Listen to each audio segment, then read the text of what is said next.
Bien, en este último encuentro de la serie de familias del Antiguo Testamento vamos a estar trabajando sobre un aspecto particular de la vida de Jacob. Si me acompañás al capítulo 28 del libro de Génesis, ahí en el versículo 10, comienza la historia diciendo: Jacob partió de Berseba y se encaminó hacia Harán. Cuando llegó a cierto lugar, se detuvo para pasar la noche, porque ya estaba anocheciendo. Tomó una piedra, la usó como almohada y se acostó a dormir en ese lugar.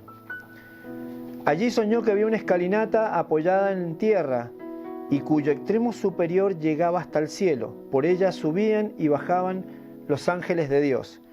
En el sueño el Señor estaba de pie junto a él y le decía: yo soy el Señor, el Dios de tu abuelo Abraham y de tu padre Isaac. A ti y a tu descendencia les daré la tierra sobre la que estás acostado. Tu descendencia será tan numerosa como el polvo de la tierra. Te extenderás de norte a sur y de oriente a occidente. Y todas las familias de la tierra serán bendecidas por medio de ti y de tu descendencia. Yo estoy contigo, te protegeré por donde quiera que vayas y te traeré de vuelta a esta tierra. No te abandonaré hasta cumplir con todo lo que te he prometido. Al despertar Jacob de su sueño pensó: en realidad el Señor está en este lugar y yo no me había dado cuenta. Este pasaje es muy característico porque es un pasaje que va a ser como atípico, tiene una realidad que me gustaría que recordáramos, ¿sí?, cuando nosotros pensemos en la vida o en la historia de Jacob, porque vamos, todo el resto de su vida, de lo que cuenta la Biblia acerca de su vida, es un tanto caótico. Una persona que había sido caracterizada por engañar a su hermano, por tejer estrategias para lograr un fin determinado, no atendiendo así al consejo de Dios o a la voluntad de Dios.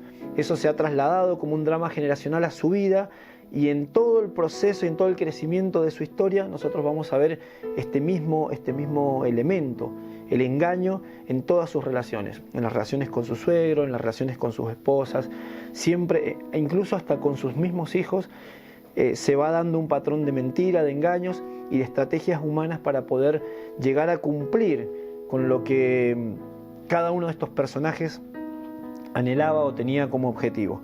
Bien, pero en estos versículos que acabamos de leer hay una particularidad. Primero, comencemos entendiendo un poquito el contexto geográfico de esta palabra.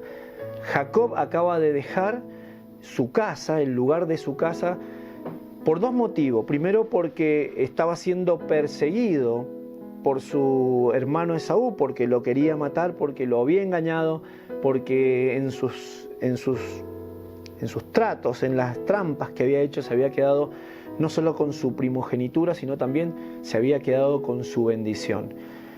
Por otro lado, su mamá, que era con la quien había tejido este plan, estaba asustada porque este hijo iba a morir a manos de su hermano, iba a perder en lo que más amaba.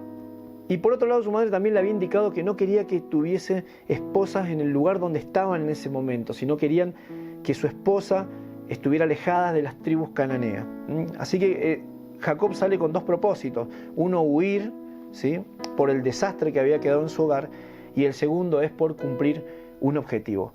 Él se sale de la ciudad de Berseba para llegar a la ciudad de Harán. Hay un trayecto, ¿sí?, donde se va a dar este episodio particular que es casi a 100 kilómetros, en un lugar desértico, en un lugar a campo abierto, un lugar donde realmente no había absolutamente nada, ¿sí? Y ya anocheciendo, cuenta la historia bíblica, que él encuentra una piedra y se recuesta y se queda dormido. El contexto geográfico es importante para que nosotros también podamos relacionarlo con nuestra propia vida.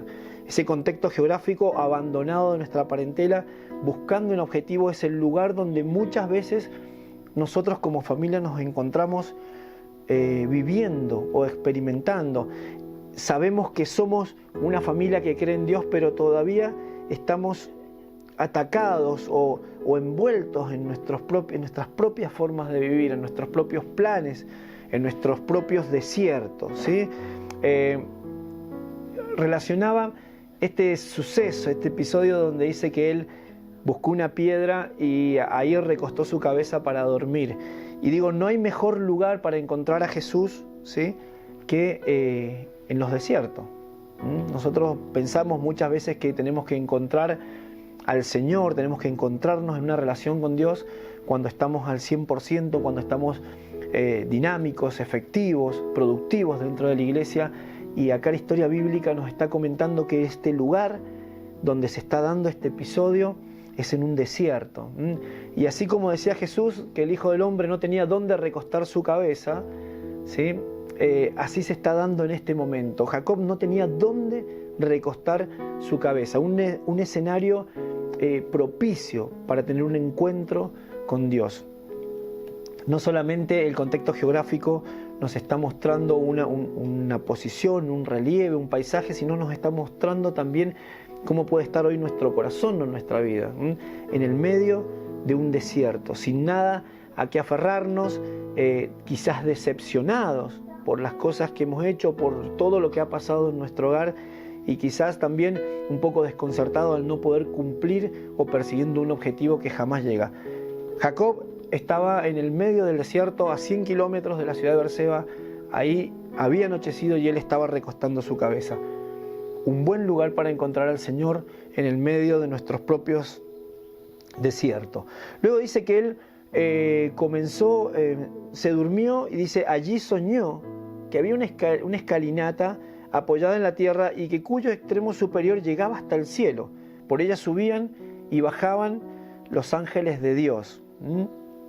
En el sueño el Señor estaba de pie junto a él y le decía, yo soy el Señor, el Dios de tu abuelo Abraham y de tu padre Isaac. A ti y a tu descendencia les daré la tierra sobre la que estás acostado. Él comienza a soñar.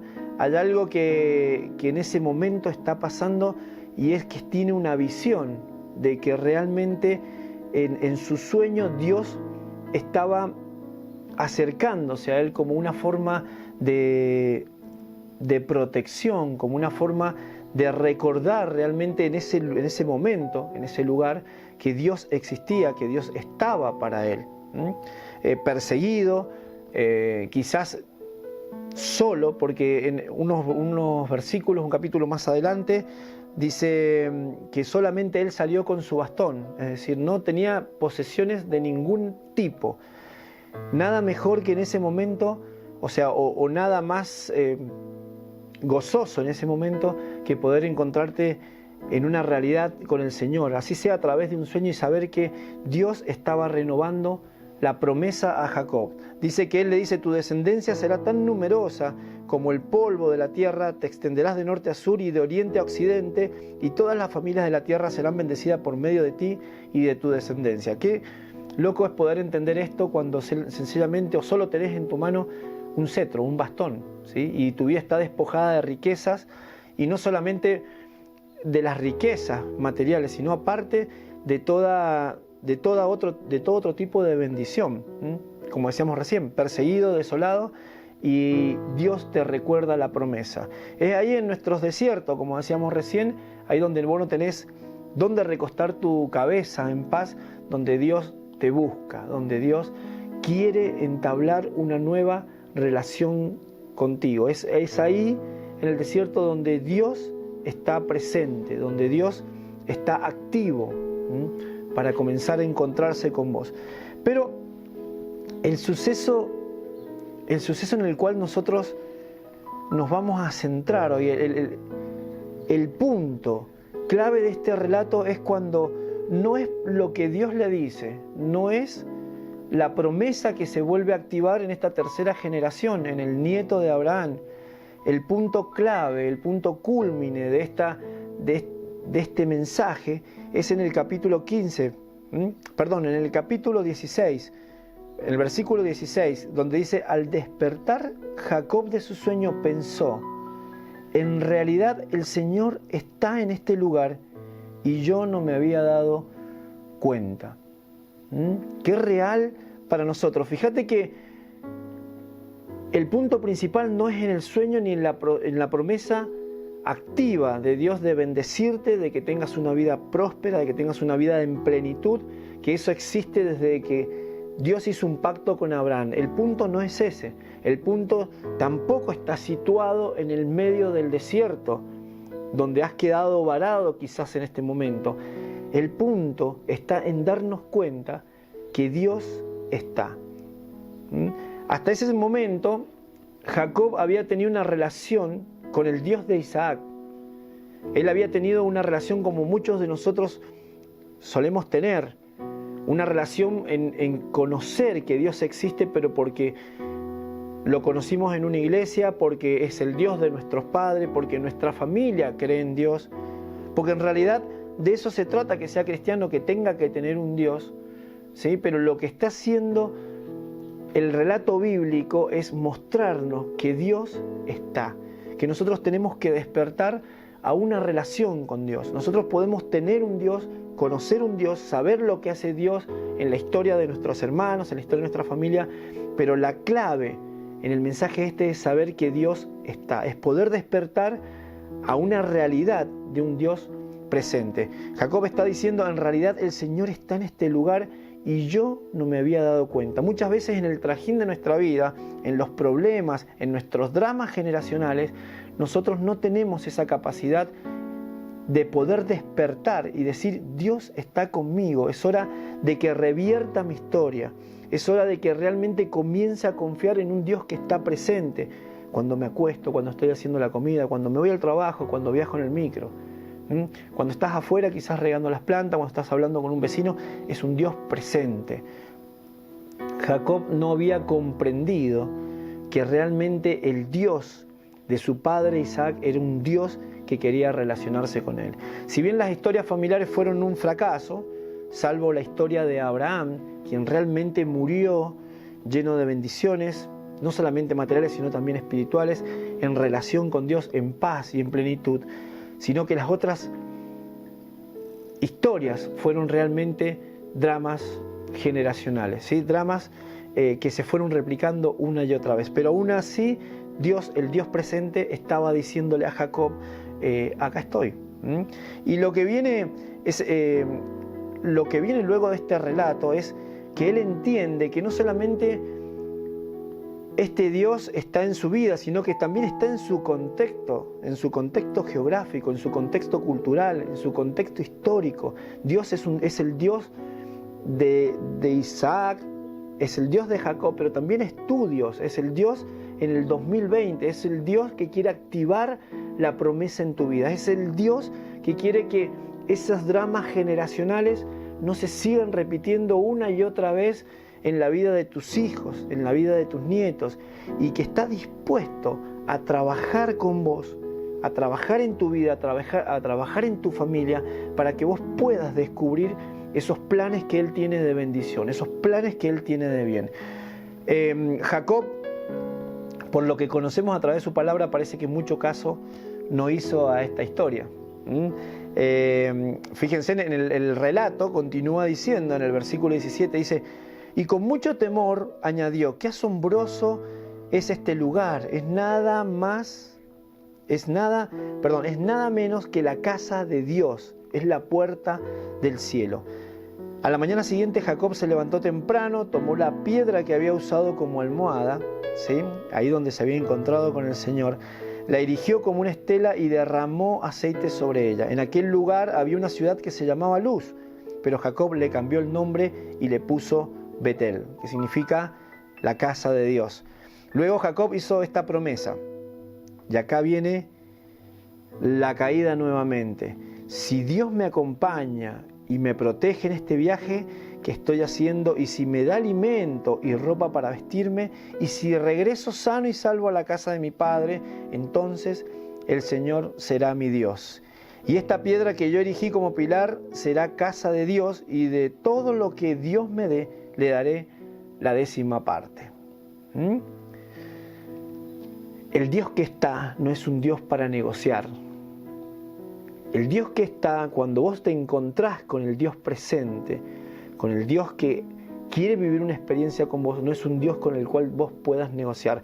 No es un Dios aladino, ¿sí? No es un Dios de lámpara donde vos puedas intercambiar o donde vos te puedas acercar a Él ya tratando de encontrar un beneficio propio. En esta semana estaba meditando un poco y digo que muchas veces nos acercamos a la palabra de Dios ya con preconcepto, buscando una respuesta para mi propia situación, buscando una respuesta para mi propio drama personal o drama generacional, para encontrar una respuesta de aliento, pero muy pocas veces nos encontramos con la palabra de Dios en la semana para abrir nuestros oídos y escuchar lo que realmente Dios nos quiere decir a través de ella. Porque los planes de Dios no son nuestros planes. Jesucristo, ¿sí? Cuando Jacob sueña esa escalera que sube al cielo y de repente ángeles suben y bajan, esa escalera no es ni más ni menos que la imagen del Señor, la imagen de Jesucristo, esa conexión constante con el cielo, esa conexión que a vos te permite tener un Dios presente. Jesús, cuando enseñaba a orar, ¿sí? Decía: Padre nuestro que estás en el cielo, ¿sí? Inmediatamente Él se ponía en esa posición de escalera, en esa posición de relación. Muchos de nosotros hemos entendido que la expresión que estás en el cielo significa un Dios que está lejano, que un Dios que vive en un nivel mucho mayor o superior al que puede vivir el hombre. Pero la realidad que para el pueblo hebreo, ¿sí?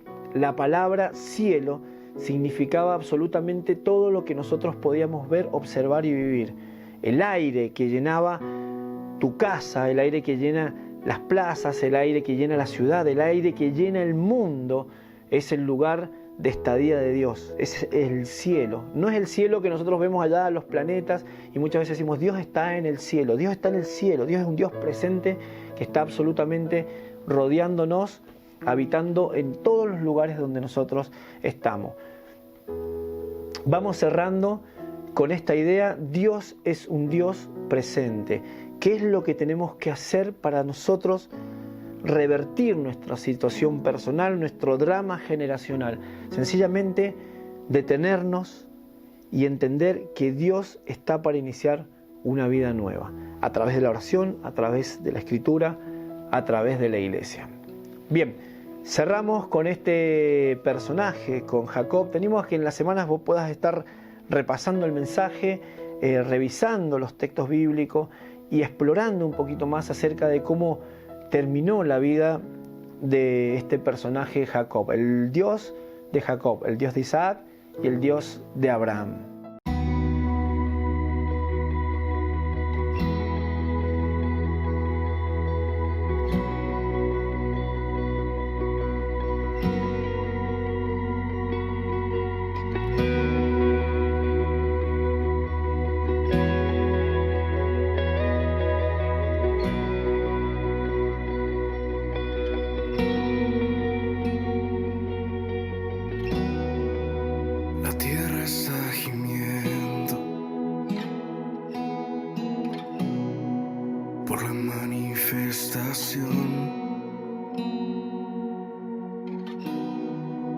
El cielo está expectante por esa generación que abraza tus diseños, que responde a tu llamado, que afina sus oídos a tu corazón, que hizo del cielo su prioridad, entendiendo que la tierra es su responsabilidad.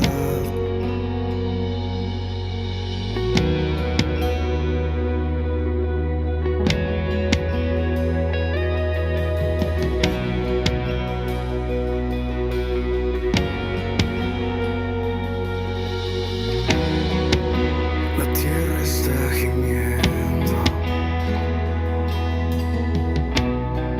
por la manifestación. El cielo está expectante esa generación que abraza tus diseños, que responde a tu llamado, que afina sus oídos a tu corazón, que hizo del cielo su prioridad, entendiendo que la tierra es su responsabilidad.